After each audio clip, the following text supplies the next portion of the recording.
আমি যদি অনেক বড় ডিগ্রি সার্টিফিকেট অর্জন করি, আমার মধ্যে বিনয় না থাকে, অহংকার থাকে, এই জ্ঞান আমার পরকালে কোনো কাজে আসবে না। আমি যত বড় আলেম হই, আমি যত বড় দরবেশ হই, হ্যাঁ, হাফেজে কোরআন হই, কারি হই, মুহাদ্দিস মুফাসসির যেই হই না কেন, মানুষ আমাকে অনেক বড় কিছু বলে ডাকে, ঠিক আছে, আবার ডক্টরেট হই, কেমব্রিজ, অক্সফোর্ড, হার্ভার্ড থেকে পড়ে এসেছি, কিন্তু আপনার ভিতরে যদি অহংকার থাকে, কেবার থাকে, তাহলে আপনার এই জ্ঞান আপনার কোনো কাজে আসবে না। ইবলিস জ্ঞানী ছিল, কিন্তু অহংকারের কারণে আল্লাহ পাক তাকে বের করে দিয়েছেন।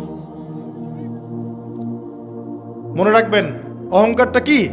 আল্লাহ বলেছেন সেজদা করো, সে সেজদা করলো না, বরং বলল যে খলাকতানি মিন নার ওয়া খলাকতাহু মিন তিন, আমাকে আগুন দিয়ে সৃষ্টি করেছো, তাকে মাটি দিয়ে সৃষ্টি করেছো। এই যে আল্লাহর বিধানের আনুগত্য না করা, নিজের বুঝটাকে শ্রেষ্ঠ মনে করা, এটাই তো অহংকার।